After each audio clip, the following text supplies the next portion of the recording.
할렐루야. 창세기 원화강의 나무와 선녀 이야기 23번째 시간을 은혜 가운데 시작하도록 하겠습니다. 우리가 전 시간에 말씀을 드렸습니다만 이렇게 노아의 홍수 사건을 포함한 성경의 모든 내용은 전부 예수 그리스도의 십자가로만 향하고 있다고 말씀을 드렸습니다.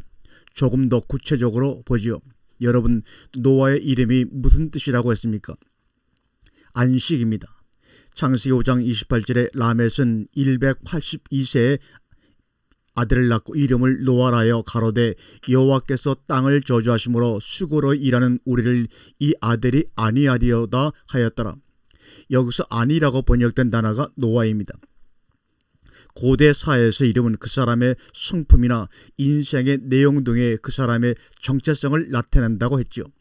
여러분, 예수를 믿는다는 것이 그저 예수는 하나님이고 그분이 실제로 존재하셨으며 우리를 위해 갈보리 십자가에서 돌아가셨다는 사실에 대한 직접 동의에 불과되면 귀신들도 전부 의인이 되어야 하고 그들도 전부 천국에 가야 합니다. 야고보서 2장 19절에 당신은 하나님이 한 분이심을 믿고 있습니다. 그것은 참으로 잘하는 일입니다. 그런데 귀신들도 그렇게 믿고 떱니다 라고 합니다. 그런 종류의 믿음은 귀신들에게도 있다는 것입니다. 마귀들도 예수님이 하나님의 아들이신 줄 압니다. 그리고 그분이 언제 오셔야 하는지도 압니다. 누가복음 8장 27절과 28절에 예수께서 무태 내리시니 그 동네에 사는 귀신들 어떤 사람 하나가 예수를 만났습니다. 그는 오랫동안 옷을 입지 않았으며 집에 머물러 있지 않고 무덤에서 지내고 있었습니다.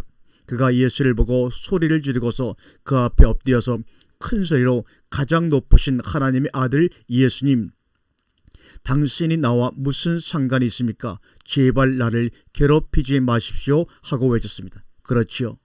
그렇다면 우리 성도들의 믿음과 귀신들의 믿음은 어떤 차이가 있어야 하는 것일까요? 우리 성도들의 믿음이 귀신들의 믿음과 다른 것은 우리 성도들의 믿음은 귀신들에게서 나올 수 없는 하나님의 성품과 하나님의 영광이 드러나는 거룩한 행위가 수반된다는 것이 다른 것입니다. 하나님의 성품과 하나님의 거룩한 것들이 우리 안에서 나오기 위해서는 우리가 하나님의 말씀에 순종하여 하나님의 처소가 되어질 때 하나님의 의에 나타나게 되는 것이기에 귀신들은 절대 그러한 참 믿음을 가질 수가 없는 것입니다. 이렇게 성도가 하나님의 언약 안으로 들어가게 되는 것은 참으로 하나님의 전적인 은혜로 되어지는 것이지만 그렇게 하나님의 언약 안에 있게 된 자들의 삶 속에는 노아처럼 순종의 삶이 보여지게 되는 것입니다.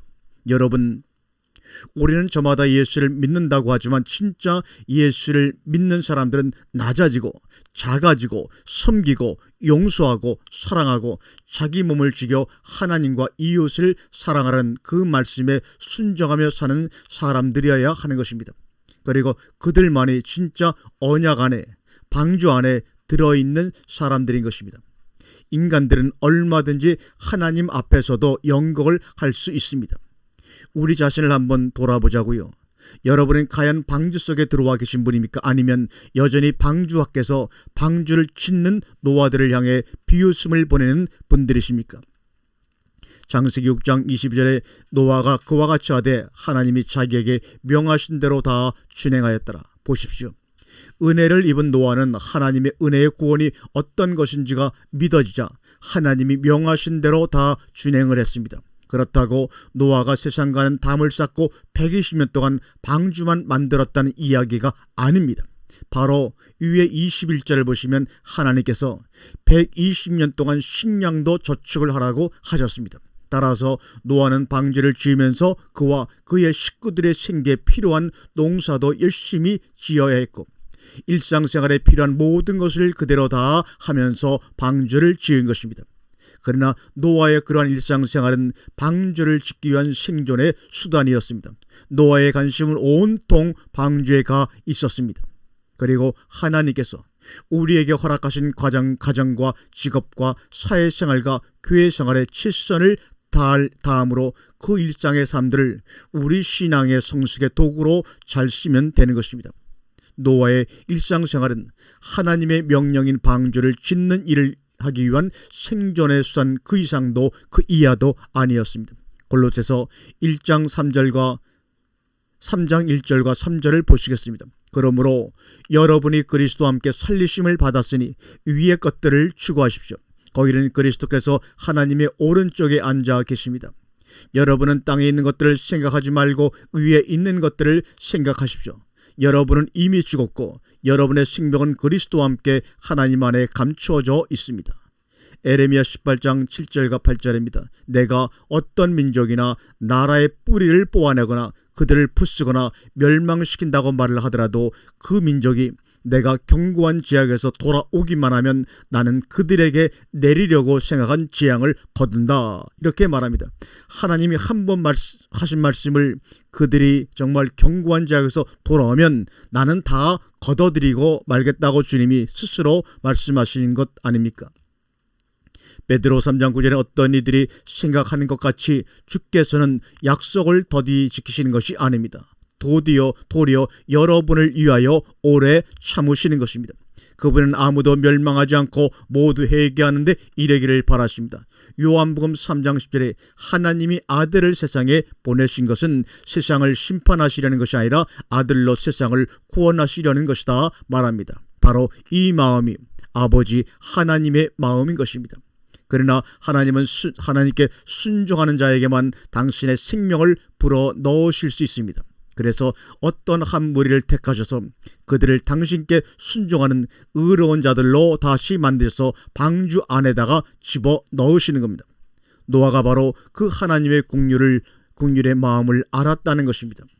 그래서 그는 하나님의 명령이 없었음에도 스스로의 의를 전파하는 복음 전파의 사역에 투신을 한 것입니다. 그러한 하나님의 마음이 아주 잘 나타난 것이 바로 요나서의 마지막 부분입니다. 요나 3장 4절입니다. 요나가 그 성에 들어가며 곧 하룻길을 향하며 외쳐 가로되 40일이 지나면 니느웨가 무너지리라 하였더니 아멘. 하나님의 경고가 이러합니다. 40일 후에 니느웨가 무너질 것이다가 하나님의 경고였습니다. 그런데 하나님은 그 니느웨를 무너뜨리지 않으십니다. 요나 4장 10절과 11절에 주께서 말씀하셨습니다. 내가 수고도 하지 않았고 내가 키운 것도 아니며 그저 하룻밤 사이에 자랐다가 하룻밤 사이에 죽어버린 이 식물을 내가 그처럼 아까워하는데 하물며 좌우를 가릴지 모르는 사람들이 12만 명도 더 되고 짐승들도 수없이 많은 이 큰 성읍 니느웨를 어찌 내가 아끼지 않겠느냐. 이게 바로 아버지 하나님의 마음입니다. 이러한 장면들을 보면서 하나님은 변덕이 죽을 듯 하시는 분이라는 등 하나님은 일구이연하시는 분이라는 그런 망발을 하시면 안 됩니다. 하나님은 이러한 장면들을 통하여 우리 성도들에게 하나님의 마음을 꺼내 보여주시는 것입니다. 노아는 그 사랑의 하나님, 용서의 하나님, 긍휼의 하나님의 안타까움을 안 사람이었던 것입니다. 어떤 사람들은 예배당에 나와서 종교행위를 열심히 하는 것을 방조짓기로 착각하는 사람들도 있습니다. 아닙니다. 여러분 생각 좀 해보세요. 노아가 120년 동안 3만 5천 톤에 육박하는 커다란 방주를 자기와 자기의 세 아들들과만 지었겠습니까? 그건 불가능합니다. 전문적인 목수들이나 여러 방면의 전문가들을 임금을 지급하고 고용을 했을 것입니다. 그러나 그들은 노아와 함께 방주를 짓기는 했지만 하나님은 노아만 방주를 지었다고 말씀을 하십니다. 그 말은 진짜 방주를 짓는 것은 겉모양만 번지르한 배를 짓는 것이 아니라 하나님의 말씀을 믿고 그 말씀에 순종하여 자신의 손발을 움직이는 것이라는 사실을 가르쳐 주는 것입니다. 따라서 우리 성도의 진짜 방주 짓기, 진짜 신앙생활은 예배당 안에서의 번지르한 종교행위가 아니라 여러분의 일상생활 속에서의 순종의 삶인 것입니다. 이기적인 자기를 부인하고 십자가를 지는 것입니다. 그러므로 우리 열심히 나를 죽이고 열심히 하나님을 사랑하며 열심히 우리 이웃들을 섬겨주자고요. 그게 진짜 하나님의 말씀에 순종하여 방주를 짓고 있는 사람들의 참 모습인 것입니다. 그렇게 하나님의 은혜에 근거한 혼인 언약이 체결이 되고 이어지는 이야기가 노아의 만취 사건입니다. 노아가 포도주를 마시고 벌거벗은 채로 잠을 자고 있었습니다. 그런데 그 아들 중 함이 노아의 벗은 모습을 보고 자기의 두 형제에게 고함으로 아비에게 저주받은 것으로 노아의 홍수사건이 끝이 납니다. 도대체 이 이야기가 왜 노아의 홍수사건의 결론 부분에 등장하고 있는 것일까요? 그냥 하나님과 노아와의 혼인 언약으로 끝이 나는 것이 더 깔끔하지 할 것 같지 않으십니까? 왜 심판석에 꼽히는 은혜의 구원이라는 죄를 담고 있는 이 노아의 홍수가 이렇게 여러분이 이해하고 있던 것처럼 우스꽝스러운 에피소드로 끝을 맺고 있는 것일까요? 이 우스꽝스러운 에피소드가 바로 노아의 홍수 사건 전체를 요약해주고 있는 것입니다. 창세기 7장 1절에 여호와께서 노아에게 이르시되 너와 내 온 집은 방주로 들어가라. 내가 이 시대에 내 앞에서 의로움을 내가 보았습니다. 한글 개역성경은 하나님께서 노아에게 방주로 들어가라고 명령하시는 것으로 표기가 되어 있습니다. 방주로 들어가라. 그런데 킹 제임스 버전에는 들어오라로 번역이 되어 있죠.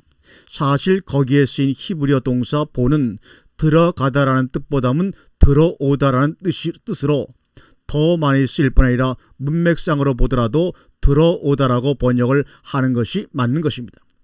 그래서 킹 제임스 버전에는 come into the ark라고 번역이 되어 있는 것입니다. 그게 왜 중요한가 하면 하나님께서 방주로 들어오라고 명령을 하셨다는 것은 그곳에 하나님이 함께 하신다는 약속이 포함되는 것이기 때문입니다. 그 말은 하나님께서 당신의 직접 방주가 되셔서 노아와 노아의 식구들을 품어주시고 저주의 비를 대신 맞아주시겠다는 의미인 것입니다. 그 들어오라는 하나님의 명령과 공고는 창세기에서부터 요한계시록까지 계속해서 이어지고 있습니다. 그 보라는 히브리어 동사는 70인역에서 헬라어 엘코마이로 번역되는데 그 단어가 바로 요한계시록 22장에 나옵니다. 한번 함께 읽겠습니다. 17절입니다. 성령과 신부가 말씀하시기를 오라 하시는도다. 듣는 자도 오라 할 것이요 목마른 자도 올 것이요 또 원하는 자도 값없이 생명수를 받으라 하시더라. 그 단어는 우리 주님께서 즐겨 쓰시던 단어였습니다. 마태복음 11장 28절에도 수고하고 무거운 짐진 자들아 다 내게로 오라 내가 너희를 쉬게 하리라. 이사야에서도 보는 들어오라는 단어가 나오는데 이사야 1장 18절에 여호와께서 말씀하시되 오라 우리가 서로 변론하자. 너희 죄가 주홍 같을지라도 눈과 같이 희어질 것이요 진홍같이 붉을지라도 양털같이 되리라. 보라는 단어를 참으로 많이 쓰십니다. 이렇게 내게로 오라는 하나님의 초청은 창세기부터 요한계시록 이르기까지 600번이 넘게 나옵니다. 하나님은 이렇게 애절하게 죄인들에게 초청의 메시지를 띄우십니다. 그런데 죄인들이 하나님께로 돌아오지는 않는 겁니다. 방주로 들어오지를 않습니다. 그래서 어떤 한 무리에게 은혜를 부어 당신의 은혜로 그들을 방주로 밀어 넣으시는 겁니다. 그게 바로 복음입니다. 중요한 것은 그렇게 하나님의 은혜로 말미암아 방주로 밀려 들어가게 된 사람들은 반드시 그들의 순종의 행위가 동반이 된다는 사실입니다. 하나님께서 노아에게 은혜를 부으셨지만 노아를 번쩍 들어서 방주 억지로 밀어 넣으시지는 않으셨죠. 하나님의 은혜가 부어지자 노아에게서 순종의 몸짓이 나왔습니다. 노아가 자기 발로 자신의 식구들을 데리고 방주 속으로 들어간 것입니다. 하나님께서 아마 방주를 직접 만들어 주실 수도 있었습니다. 하나님께서 그렇게 하시기로 작정하셨다면 아마 한순간에 노아가 지은 것과는 비교도 안 될 만큼 멋진 방주를 지어 주셨을 것입니다. 그런데 하나님은 노아에게 방주를 지으라고 하셨습니다. 왜 그렇게 하셨을까요? 노아를 위해서입니다. 노아가 방주를 지으면서 정말 120년간 늘 기쁨과 행복 속에서 방주를 지었을까요? 여러분 신앙생활 하시는데 정말 늘 기쁨과 행복만 있던가요? 노아는 방주를 지으면서 수많은 의심과 원망과 때로는 불평을 했을 것입니다. 왜 비도 안 오는 세상에 이렇게 커다란 배를 지어야 하는가? 이 배를 짓느라 나의 인생을 완전히 고단한 인생이 되어버렸다. 왜 꼭 내가 이것을 지어야 하는가? 사람들의 저 손가락질을 하나님은 왜 안 막아주실까? 등등등. 노아는 수많은 의심과 불평과 원망 속에서 방주를 지었을 것입니다. 그러나 그러한 나약한 노아를 통해 하나님은 방주를 완성해내시고야 마는 것입니다. 그 속에서 노아는 하나님의 신실하심과 오래 참으심과 그분의 사랑과 은혜를 직접 경험하고 체험할 수 있었던 것입니다. 그렇게 하나님이 누구이시며 자신이 얼마나 나약한 존재인지를 알게 되자 노아는 서슴없이 방주로 들어갈 수 있었던 것입니다. 생각들을 해보세요. 노아가 자기 식구들을 끌고 하나님의 말씀을 쫓아 방주로 들어갔다는 것은 그의 집이나 전답이나 가구들이나 그가 자신을 위해 이 세상에서 아끼고 가꾸었을 모든 것을 포기하는 일이었습니다. 그걸 다 가지고 방주로 들어갈 수는 없었으니까요. 마찬가지입니다. 우리가 진정으로 방주로 들어와 있는 자라면 우리는 우리 자신의 행복과 만족을 위해 이 세상에서 우리가 쌓아두었던 모든 세상의 힘들을 놓아버리는 행위가 반드시 우리에게서 나와야 하는 것입니다. 우리의 관심은 그러한 세상 정욕이나 그 정욕을 채워줄 세상의 힘이 아니라 의로움이나 경건함이나 거룩함이어야 하는 것입니다. 우리는 결국 그렇게 완성이 될 것입니다. 그러나 그러한 온전한 순종이 우리에게서 나오기 위해서는 지금 우리에게 주어진 이 인생의 시간 동안에 열심히 방주를 짓고 있어야 하는 것입니다. 가끔 불평과 원망과 한탄이 쏟아지기도 하지만 끝까지 가보는 것입니다. 아니, 끝까지 갈 수밖에 없습니다. 왜요? 하나님이 끌고 가시니까요. 디모데후서 2장 11절과 13절에 모든 사람에게 하나님의 구원의 은혜가 나타났습니다. 그 은총은 우리를 교육하여 불경건함과 속된 정욕을 버리고 지금 이 세상에서 신중하고 의롭고 경건하게 살게 합니다. 또 그것은 우리로 하여금 복된 소망을 갖게 합니다. 곧 위대하신 하나님과 우리의 구주이신 예수 그리스도의 영광이 나타나기를 기다리게 합니다라고 성경은 말씀합니다. 방주 속으로 들어간 사람들은 바로 이 모습으로 세상을 살아야 합니다. 하나님의 백성들은 방주 속에 있을 때 자기 자신만을 위해서 살 수가 없습니다. 방주 안에 있는 자들, 다른 말로 예수 안에 들어간 자들은 그 예수가 사신 삶을 추구하며 그리로 향하는 삶을 살 수밖에 없습니다. 왜냐하면 방주에는 그 안에 들어간 사람들이 사용할 수 있는 방향키라든지 운전대라든지 도시라든지 닻이 없습니다. 그냥 예수라는 방주가 움직이는 대로 따라가야 하는 것이 방주 안에 들어간 자들의 운명인 것입니다. 방주가 나중에 아라랏산에 도착했지요. 노아가 그 아라랏산을 목표로 삼아 방주를 운전했습니까? 아닙니다. 방주가 움직이는 대로 자신은 그대로 따랐을 뿐입니다. 만일 노아가 방주가 가는 방향을 바꾸기 위해 이런저런 깨를 부렸다면 그 방주가 다른 곳으로 갈 수도 있었을 것이요. 아닙니다. 시간만 지체될 뿐 방주는 하나님이 목적하시는 곳으로만 가게 되어 있는 것입니다. 요한복음 17장 3절에 영생은 곧 유일하신 참 하나님과 그의 보내신 자 예수 그리스도를 아는 것이라고 분명히 말씀합니다. 예수님의 사랑이 원수들의 생명으로 열매를 맺게 된 것입니다. 그게 바로 영생입니다. 그 영생의 삶은 다른 말로 원수를 사랑하는 삶은 이 땅에서는 고난의 모습으로 고통의 모습으로 보여집니다. 그러나 정말 그 사랑의 삶을 사는 사람 속에는 기쁨과 평안이 있습니다. 예수께서 잡히시던 날 밤에 제자들에게 무엇을 주셨지요? 내게 있는 평안과 기쁨을 주신다고 하셨습니다. 이제 곧 잡히셔서 원수들에 의해 침뱉음을 당하시고 채찍에 맞으시고 거기에 십자가에 달려 죽으셔야 합니다. 그런데 그 속에 평안과 기쁨이 있었다는 것입니다. 그것이 바로 사랑의 힘입니다. 따라서 노아의 방주 속으로 들어간 노아의 가족들의 그림 속에는 어떤 메시지가 담겨 있다는 것을 알 수 있는 것입니다. 하나님은 그렇게 의인 한 사람에게서 그 이가 다수에게로 전파되는 것이 바로 구원사건의 실제 모양이며 하나님 나라의 확장과 완성도 바로 그러한 원리에 의해 지행될 것임을 우리에게 보여주시기 위해 하나님은 그러한 그림을 노아의 홍수사건 초입에 그려 넣으신 겁니다. 한 군데만 더 보겠습니다. 에레미야 31장 29절과 30절입니다. 그 때가 오면 사람들이 더 이상 아버지가 신포도를 먹었기 때문에 자식들의 이가 쉬게 되었다는 말을 하지 않을 것이다. 오직 각자가 자기의 죄악 때문에 죽을 것이다. 신포도를 먹는 그 사람의 이만 실 것이다 라고 말합니다. 아비가 신포도를 먹었다고 자식의 이가 시일이지 않는 것처럼 죄인들도 자기의 죄로만 심판을 받는 것이고 자기의 의로만 구원을 받는 것이라는 것을 주님께서 강조하고 있습니다. 따라서 멜레니 히키라는 사람이 쓴 가하게 흐르는 저주 같은 책들은 정말로 말도 안 되는 잡서에 불과한 것입니다. 그렇다면 출애굽기에 나오는 하나님을 사랑하는 자는 천대까지 복을 받고 하나님을 미워하는 자에게는 3세대까지 그 죄를 갚겠다는 하나님의 말씀은 어떻게 이해를 해야 하는가?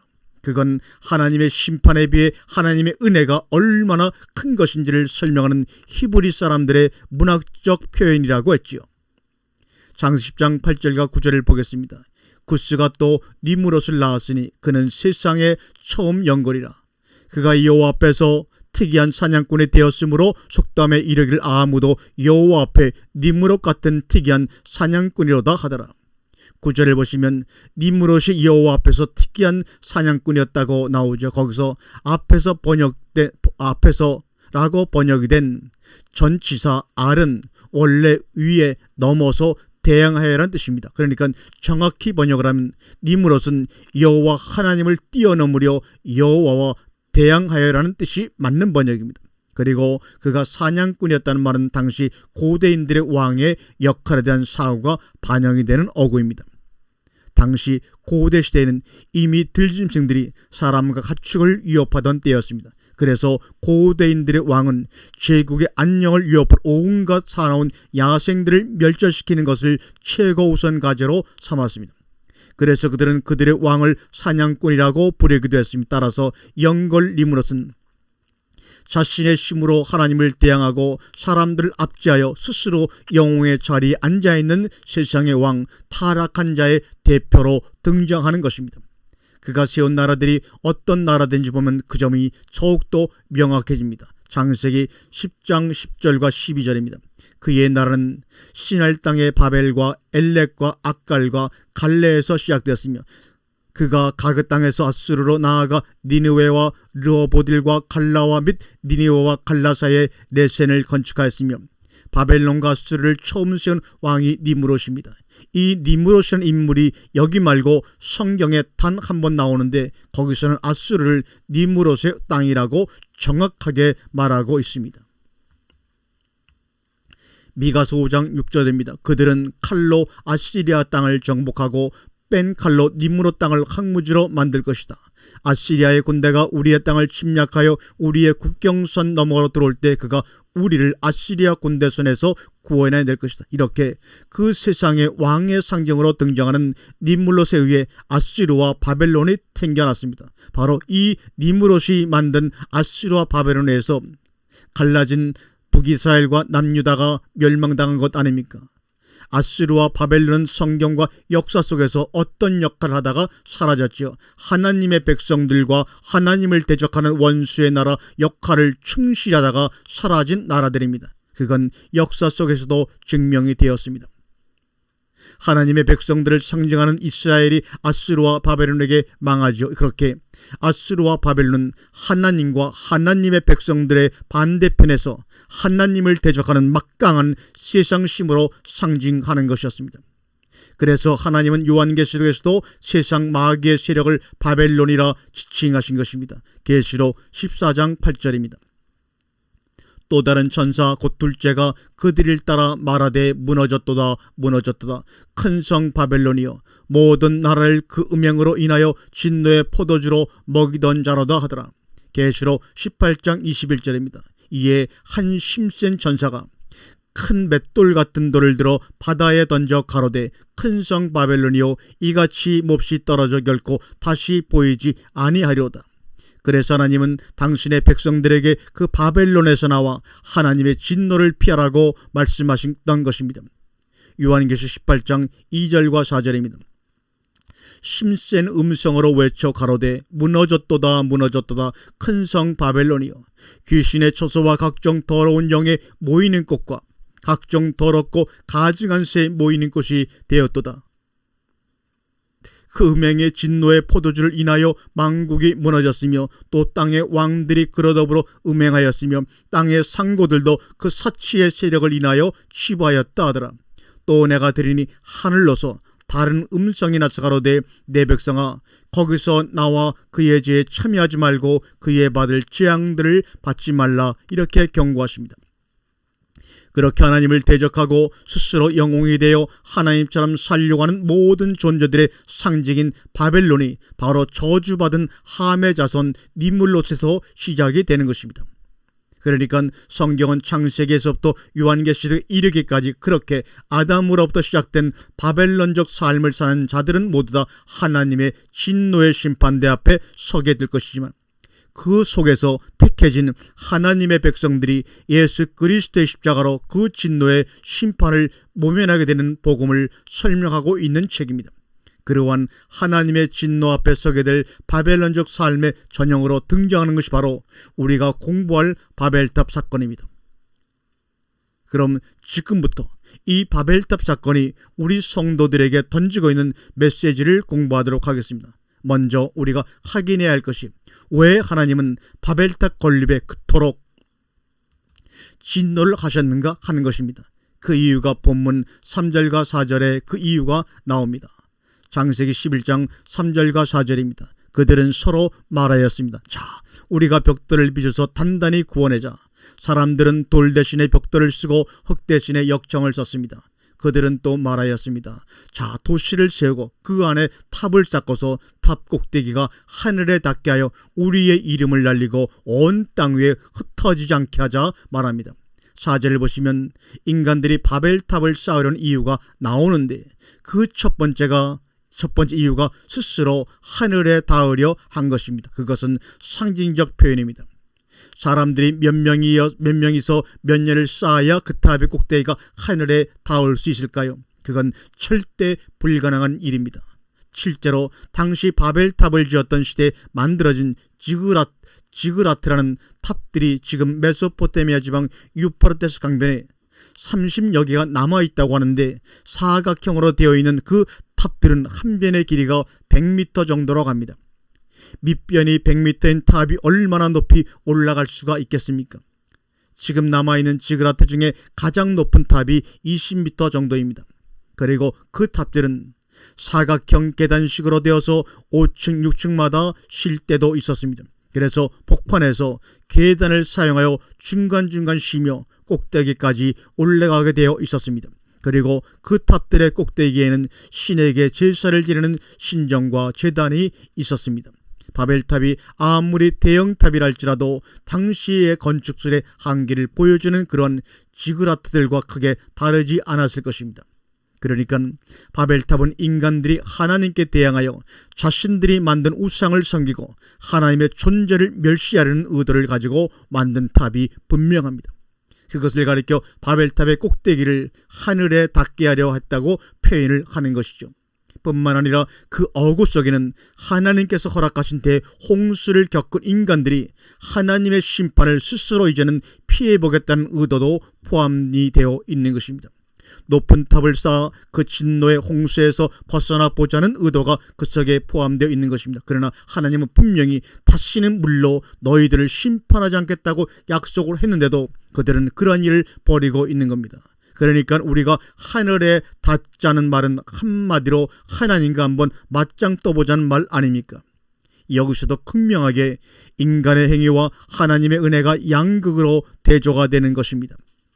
인간은 그 존재 자체의 시작조차 자신들의 행위와 전혀 상관없는 자들이었습니다.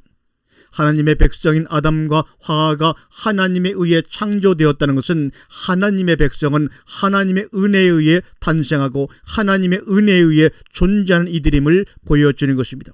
그래서 하나님은 당신의 백성들에게 선악과를 따먹지 말라고 하신 것입니다. 그 말은 다른 말로 말하면 하나님의 백성은 자신들의 선과 악에 관계없이 은혜로 존재한다는 것을 상징하는 말입니다. 내가 은혜로 주어 먹게 할 거야. 하나의 나무로 말이야, 이 말입니다. 선악나무와 생명의 나무를 내가 은혜로 주어서 하나의 나무로 먹게 할 거야, 이 말입니다. 선악과를 따먹고 선악을 알게 된 것이 오히려 좋은 것 아닌가요? 그런데 왜 선악을 알게 된 것이 하나님의 저주와 심판의 근거가 되느냐는 말입니다. 한쪽만 보는 것입니다. 그것도 성과학으로 스스로 판단하여 그렇게 우리는 몇백 년 동안 이야기하고 있었던 것이며 그 안에서 벗어나지를 못했던 것입니다. 인간은 그 존재 자체가 은혜로 시작하여 은혜로 존재하게 되는 것이 자신들의 행위를 보태어 하나님의 자녀가 되는 것이 아님을 보여주고 있는 것입니다. 그런데 그러한 인간들이 감히 하나님처럼 되겠다고 자신들의 심과 행위로 하늘에 닿으려 가고 있는 것입니다. 하나님에 의해 주도되어지는 하나님의 나라 대신 자신들의 힘으로 세운 인간의 나라를 세우겠다는 것이죠. 그래서 돌 대신 진흙 대신이라고 대신이라는 단어를 2번이나 반복해서 쓰고 있는 것입니다.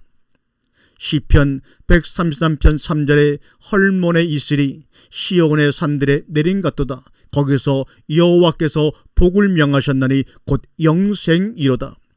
여호와의 복은 바로 곧 영생입니다. 정확하지요. 하나님의 복은 이 세상에서 결론 지어지는 것이 아닙니다. 물론 이 세상 모든 것들이 존재하고 있는 것 자체가 하나님의 생명력, 즉 하나님의 복에 기인한 것입니다. 그 하나님의 복이 이 세상에서 완전히 사라지면 천지 만물은 그날로 소멸되는 것입니다. 그렇게 이 세상의 존재 자체가 하나님의 복에서 기인한 것이지만 하나님께서 하나님의 백성들에게 부어주셔서 마지막 날에 완성이 될 하나님의 유일한 복은 영생인 것입니다. 따라서 진정한 영웅영걸은 이 세상에서 떵떵거리며 자신을 자랑하며 사는 자들이 아니라 이 세상이 전부가 아님을 알고 이 세상에서 눈을 돌려 영생을 바라보며 그 영생의 삶을 추구한 이들이 진정한 영웅이며 영걸인 것입니다. 이 세상에서 영웅이 되려는 자들은 모두 저주받은 자들입니다. 그러나 이 세상이 다가 아닌 것을 알기에 하나님 나라를 소망하며 영생의 삶을 잊고서도 이곳에서 추구하는 사람들의 진짜 복받은 진짜 영웅들인 것입니다. 창세기 11장 4절에 또 말하되 성과 대를 쌓아 꼭대기를 하늘에 닿게 하여 우리 이름을 내고 온 지면에 흩어짐을 면하자 하였더니, 인간들이 자신들의 이름을 내기 위해 노력하는 것이 왜 나쁜 것인가요? 하나님은 왜 이름을 내려고 하는 인간들을 심판하셨을까요? 여러분, 성경에서 이름이라는 것은, 특히 구약에서의 이름은 단순한 호칭만을 말하는 것이 아니라 그 존재의 특성과 가치와 본질과 위상을 나타내는 것이라고 했지요. 그러면 성경에서 우리 인간에게 주어진 최초 이름의 의미를 우리가 참으로 잘 이해를 하면 우리 인간들의 본질과 가치와 위상과 특성이 어떤 것인지를 잘 알 수가 있겠죠. 우리 인간들에게 가장 처음 주어진 이름이 무엇입니까? 아담과 하와입니다. 그러나 아담은 그냥 사람이라는 뜻으로 우리 인간 전체를 그 속에 담고 있는 상징적 이름이고요. 아담이 범죄한 후에 하나님으로부터 창세기 3장 15절에 원시복음을 받은 후에 자신의 아내에게 주는 최초 이름이 하와입니다. 하와는 생명이라는 뜻입니다. 그래서 70인 여기서는 그 하와를 생명이라는 단어 조회로 표기를 합니다. 이렇게 인간에게 최초로 주어진 이름인 아담과 하와, 그리고 그 둘 이름 사이에서 일어난 인간의 타락과 창세기 3장 15절을 통한 회복의 약속을 한번 종합해 보시기 바랍니다. 그러면 인간에게 주어진 최초 이름의 의미가 담고 있는 메시지가 정리가 됩니다.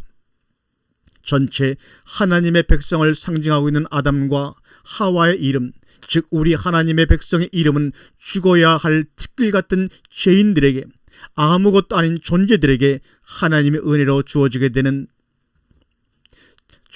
생명을 받은 자라는 메시지를 담고 있는 것입니다. 그 말을 짧은 어구로 줄이면 인간의 이름은 하나님의 은혜로 생명을 부여받은 자, 즉 하나님의 자녀라는 뜻입니다. 자녀는 아비의 생명을 부여받아 그 아비의 생명의 특성대로 사는 자를 자녀라 합니다. 따라서 하나님의 자녀인 인간은 하나님의 생명을 부여받은 자로서 아비인 하나님의 생명을 발산해내고, 다른 말로 하나님의 영광을 드러내고 그러한 생명을 부여하신 하나님의 은혜에 찬양하며 감사하는 삶을 살아야 하는 존재인 것입니다.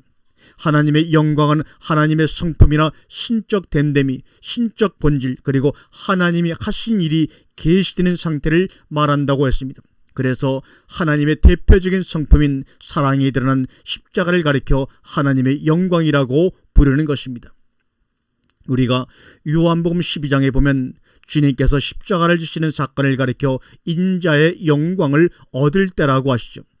그 십자가에 하나님의 성품과 하나님의 능력과 하나님의 하신 일이 나타났기 때문에 그 십자가를 지시는 사랑과 용서의 예수 그리스도를 가리켜 하나님의 영광을 드러내는 분이라고 표현을 하는 것입니다. 하나님의 아들은 그렇게 아버지의 생명의 특성, 다른 말로 영생의 특성을 그 안에서 발산해내는 자여야 합니다. 인간은 바로 그러한 존재로 지어진 것입니다. 그런데 그러한 인간들이 하나님의 이름을 위해 살지 않고 자신들의 이름을 내기 위해 바벨탑을 쌓은 것입니다. 오늘 본문에 우리의 이름을 내고 히브리어로 웨나아세 라누심이라는 어구를 직역하면 우리가 스스로 우리를 위해 우리의 이름을 만들자라고 번역하는 것이 맞습니다. 웨나아세 라누심, 다른 말로 하면 우리가 우리에게 이름을 주자라는 뜻입니다. 구약에서 이름을 주는 행위는 독점적인 지배권과 소유권을 의미하는 것입니다. 따라서 하나님으로부터 아담이란 이름을 받은 인간은 하나님의 소유이고 하나님의 지배 아래 있어야 하는 자들인 것입니다. 그런데 인간들이 하나님의 지배와 간섭을 거부하고 자기 마음대로 살기 위해 자기들 스스로에게 이름을 주고자 결정하고 바벨탑을 쌓던 것입니다.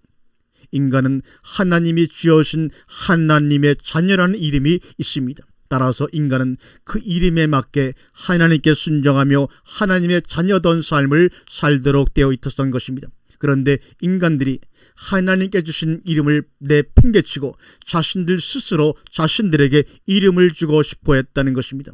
어떤 이름이겠습니까? 영걸, 영웅, 네피림, 거인, 유명한 자 등등의 이름을 주고 싶어 했던 것입니다. 필로에 의하면 실제로 바벨탑을 쌓던 사람들이 자기들이 쌓아올린 벽돌에다가 자신들의 이름을 써서 쌓았다고 역사가는 기록합니다. 우리가 큰 대형교회나 신학교 등을 방문해보면 대부분 거기에 신학교나 교회 건축 때 많은 돈을 기부한 사람들의 이름을 딴 방들이 있습니다.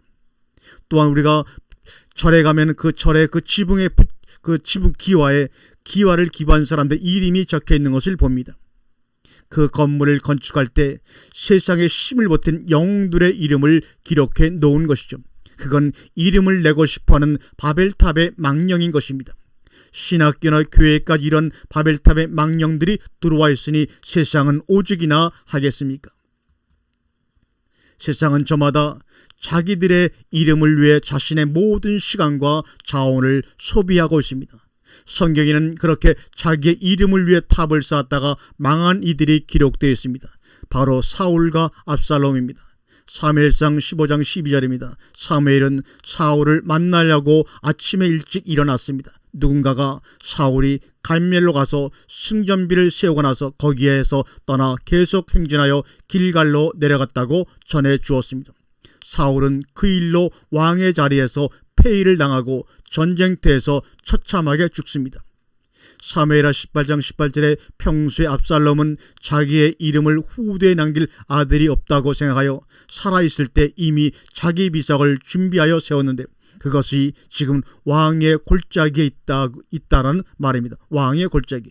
압살롬이 그 돌기둥을 자기의 이름을 따서 불렀기 때문에 사람들은 그것을 오늘날까지도 압살롬의 비석이라고 합니다. 압살롬이 요압에게 쫓기다가 나무에 걸려서 요압에게 심장을 찔려 죽은 후에 압살롬이 어떤 사람이었는지를 그리고 있는 구절입니다. 그렇게 처참한 말로를 맞은 압살롬을 한마디로 표현하면 자기를 위해 기념비를 세운 자라는 것입니다. 이렇게 자기의 이름을 위해 자신의 인생을 소비하는 자들의 말로는 이렇게 처참한 것입니다.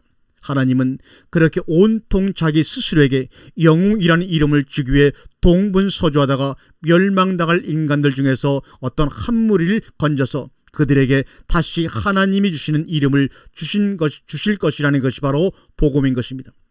그래서 창세기 12장부터 믿음의 조상인 아브라함이라는 사람을 건져내셔서 아브라함이라는 새 이름을 주시고 그를 통해 교회의 탄생 과정을 우리에게 보여주시는 것입니다. 계시록 3장 12절입니다. 이기는 사람은 내가 내 하나님의 성전의 기둥이 되게 하겠다. 그는 다시는 성전을 떠나지 않을 것이다. 나는 내 하나님의 이름과 내 하나님의 도시 곧 하늘에서 내 하나님께로부터 내려오는 새 예루살렘의 이름과 또 나의 새 이름을 그 사람 위에 써두겠다. 주님이 말씀합니다. 우리 인간들은 원래 하나님의 이름을 위해 창조가 된 피조물들입니다. 하나님이 어떤 분이심을 계시하는 하나님 주니어로 지어진 것이 바로 인간입니다. 그래서 그 인간은 끊임없이 하나님의 생명력을 받아 그 생명력을 삶으로 밖으로 발산해내는 삶을 살도록 지어진 것입니다. 환원하면 하나님을 닮은 제 삶을 살아야 하는 자들이 바로 인간입니다. 그 삶을 하나님의 영광을 드러내는 삶이라고 했지요. 그것이 바로 인간의 창조의 목적인 것입니다. 이사야서 43장 7절에 나의 이름을 부르는 나의 백성, 나에게 영광을 돌리라고 창조한 사람들, 내가 빚어 만든 모든 사람들을 모두 오게 하여라 라고 말합니다. 그래서 우리 인간은 하나님께 순종하여 하나님의 영광을 드러내는 삶을 살면서 우리는 하나님 절대 하위에서 하나님께 순종할 때 가장 행복하다는 것을 올바로 인식하고 세상에 공포하는 것입니다. 그런 자들은 이런 고백을 하게 되어 있습니다. 시편 115편 1절입니다. 여호와여 영광을 우리에게 돌리지 마옵소서. 우리에게 돌리지 마옵소서. 오직 주의 인자하심과 진실하심을 인하여 주의 이름에 돌리소서. 왜냐하면 그들은 하나님의 창조 목적을 이해하고 하나님의 의중을 읽을 수 있는 자들이기 때문입니다. 어떠세요? 바벨탑을 쌓던 자들과 무엇이 다릅니까? 누구의 이름을 위해 사는가가 분명히 다릅니다. 죄인들은 자신들의 이름을 내고 자신들의 이름을 위해 살지만 하나님의 백성들은 하나님의 영광과 하나님 이름을 위해 살게 되어 있는 것입니다. 이사야 48장 11절에 나를 위하여 바로 나를 위하여 내가 그렇게 하는 것이다. 어찌 내 이름을 욕되게 하겠느냐. 내 영광이 남에게 돌아가게 할 수는 없다고 말씀하십니다. 이렇게 하나님의 이름만 영광스러운 것입니다. 하나님의 이름만 높아져야 하는 것입니다. 그리고 하나님의 백성들은 그렇게 높으신 하나님의 처소로서 하나님의 영광을 담아 다른 말로 그 하나님의 이름을 받아 그 안에서 높아져야 하는 것입니다. 그래서 성경은 자기들의 이름을 내기 위해 바벨탑을 짓고 있는 하나님의 저주 아래 있는 자들과 하나님께 순종하는 하나님의 백성을 대표하는 아브라함을 11장과 12장에서 대조를 하고 있는 것입니다. 그 말씀을 다음 시간에 계속하여 연결하도록 하겠습니다. 아멘.